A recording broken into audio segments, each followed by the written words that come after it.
Hi, this is Tim of the 1916 Company. Welcome and thanks for logging on today. We have a piece straight from the factory itself, forwarded to me by Ulysse Nardin. This is the Freak 1 Ops or OPS, part of a tactically inspired collection, launched in late 2023 for the 2024 model year. This is a watch that is based on last year's Freak 1, which took home the iconic prize at the GPHG, so heavily lauded, awarded, and now modified for a low-profile look. So it's got a little bit of military olive green. It's got a case that is made of titanium, blackened, and a carbonium bezel that acts as the setting mechanism because this is a traditional bezel set Freak. No crown to be seen. The watch is fairly large but smaller than traditional Freaks. At 44 millimeters in diameter, it's 13.6 millimeters thick. From lug tip to lug tip, 52.2 millimeters. It's got a 22 millimeter spacing between the lugs. So the Ops collection is a series of watches that match this general aesthetic.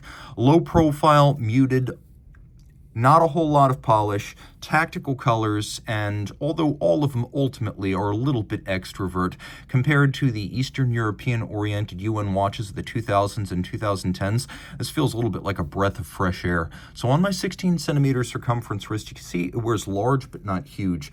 The most notable dimension is that this is a Freak under 14 millimeters thick, so especially once it's strapped down, it will fit underneath a dress cuff. I'd recommend a wrist of my size or larger in order to fit this well. The timepiece is comfortable, however, so my size or larger, you're talking 16 centimeters circumference or up. There's your down the barrel shot. Taking a look at the strap, we've got this khaki green. You'll find it also on the dial. It's got a little textile pattern molded in, and then we've got a black strap on the bottom. You can see that there are a little molded in contours to make it more flexible and also allow the wrist to breathe. Taking a quick look at the underside, you can see how it is held on. Everything quite secure right here. You're probably going to need a custom strap if you do want to work with one of these cases. Ulysse Nardin will have a broad range of options, so take the 22 millimeter lug spacing. For what it's worth, you're going to need something fairly proprietary to fit as well as this strap is integrated. The buckle, it is a double deployant with a trigger release system. So you press the trigger, you got to press both sides, then it opens up, double folding, which I find to be a little bit more friendly to a wrist than a single fold, less likely to pinch you. Externally, you can see it's been faceted with some definition and branding included. And then this is all made of titanium. You can see the presence of ceramic spring-loaded pin snaps to keep it nice and snappy over time, as the titanium cannot aggress against and wear down the ceramic.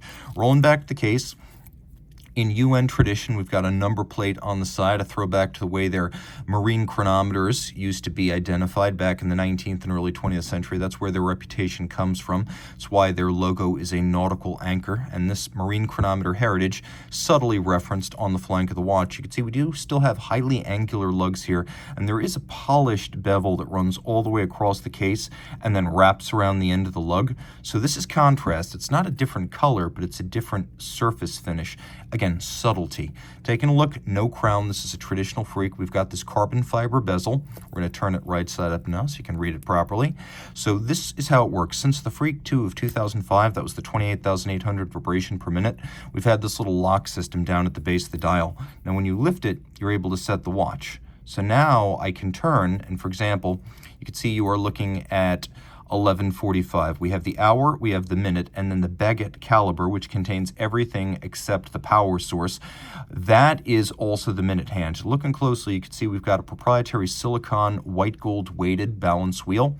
And then we also have a silicone escapement that operates with very, very little oscillating mass and very, very little friction. UN, through its Sigatech subsidiary, is able to make this silicone in-house, and it's probably the smallest company in Switzerland, at least in the watch space, able to make its own silicone. Usually we're talking Swatch Group, we're talking Rolex, we're talking Patek Philippe, much smaller brand here, still making under 10,000 watches a year.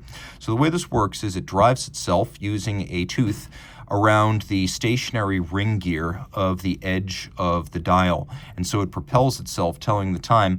Carousel, very similar to a tourbillon, with the exception the carousel's a little bit more durable. And so as it orbits the dial, it's less susceptible to shock and damage. Also, you're able to move it, which is not something you'd be able to do with a tourbillon without crashing the escapement. So this is a carousel. It's a little bit different than the carriage and the escapement have different sources of motive power. Taking a quick look at it, you can see we have the escapement and then a series of wheels, and these are wheels that are slowing down the motion but increasing the torque. So what's happening at the very edge over here is moving all of this around. Taking a look at the reverse side, we have the ability to wind using the case back as on previous generations of the Freak, but the grinder automatic system here is present, correct, and able to wind this watch for you. So you can wind it for old time's sake, but the wave of the future in Freaks is this grinder system, a combination of springs and pawls. The way it winds, it's almost a hybrid of a central rotor and a peripheral rotor, and it's very, very efficient. 90 hours of power reserve here. And that's pretty impressive considering it's not a super thick watch and it has a pretty power-intensive carousel. But the 90 hours of power reserve will beat out through a escapement that operates at 3 hertz or 21,600 vibrations per hour. Surprisingly, it has only 15 joules. There are a lot of bushings and bearings in the system that reduces the need for extensive jouling. You've got a diamond sill escapement, so not only is the hairspring anti-magnetic silicon, not only is the balance silicon, but the escapement itself, it's made of silicon with a synthetic diamond coating that once more helps to significantly reduce the friction inherent in the system. And then all this is 30 meters water resistant, which is kind of important because prior to 2013, no Freak ever was water resistant. So even 30 meters here is a real step forward that makes the watch more wearable on an everyday basis. This is caliber UN 240. You can always tell the caliber in your modern UN because the first 3 numerals of the reference number are the caliber number. So that's how all of this works. It wears well on my wrist. It may wear well on yours. And if you want to reach out and inquire about one of these, reach out to me, Team Mosso, at the 1916company.com. And it's got one last trick up its sleeve. It is quite well loomed. This might be the best luminescence ever on a Freak in terms of magnitude of lume and ease of reading.